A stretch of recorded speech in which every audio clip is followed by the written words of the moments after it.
Добрый вечер, дорогие любители французского языка, все те, кто хочет изучить французский, и все те, кто хочет научиться читать на этом языке. Мы продолжаем серию видеообращений. В этот раз обращение посвящено возможности научиться читать новеллы. Третья новелла в нашей серии называется «La Cathédrale» или «Собор».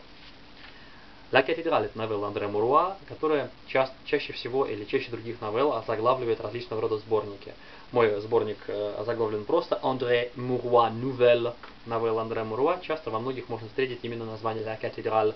Наверное, она является каким-то неким лейтмотивом деятельности, такая очень короткая, но в то же время очень насыщенная, емкая, небольшая повесть, новелла, которая, в общем-то, не столько с неожиданным концом, сколько с ощущением, которое Муруа передает от всей жизни. Коротко о содержании, до того, как я перейду к чтению на французском языке. Речь идет о молодом человеке, который прибывает в Париж. У него нет денег, но есть потрясающий вкус. Он видит отличнейшую картину импрессиониста, тогда еще не очень известного Мане.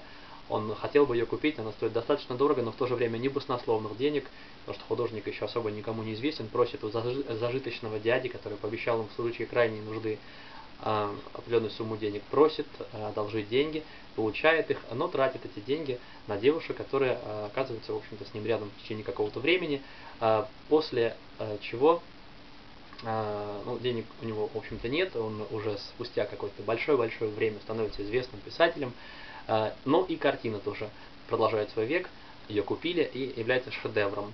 Шедевром, который находится в Лувре, одним из величайших музеев мира. Он приходит туда, смотрит и вздыхает, понимая, что эта картина могла быть у него. Итак, предлагается в начале задание в сборнике. Оно будет находиться в ссылочке, тоже, которую приложу под видеообращение. Называется «La Cathédrale». Задание следующее. Lisez la nouvelle et cherchez les mots-clés, traduisant le mieux l'idée de l'auteur. Прочитайте новеллу и найдите ключевые слова, передающие наилучшим образом идею автора.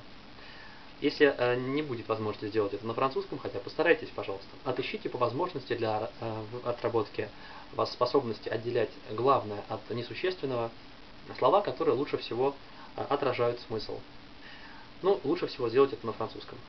Постараюсь прочитать так, чтобы вы смогли читать за мной достаточно медленно и в то же время выразительно. Постарайтесь, насколько это будет возможно, копировать чтение, глядя на меня, останавливая видео и повторяя фраза за фразой. Итак, внимание.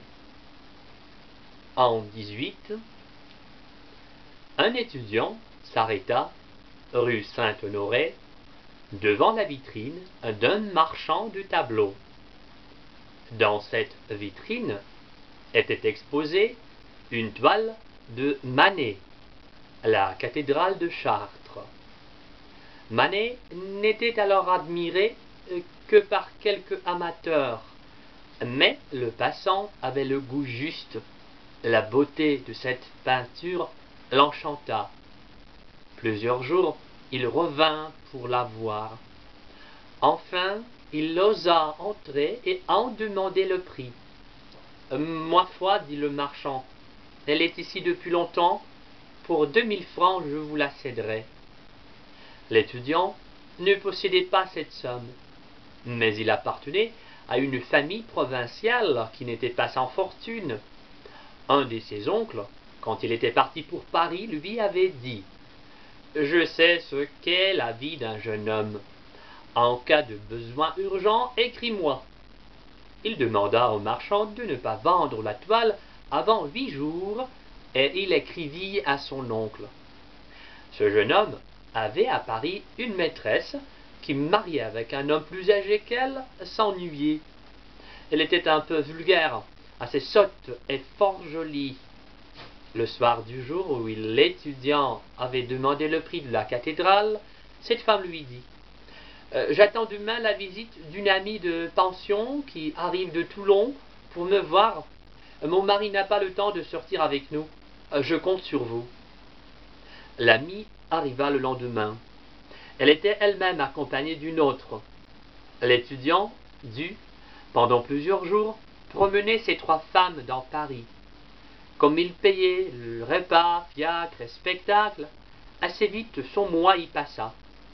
Il emprunta de l'argent à un camarade et commençait à être inquiet quand il reçut une lettre de son oncle. Elle contenait 2000 francs. Ce fut un grand soulagement. Il paya ses dettes et fit un cadeau à sa maîtresse.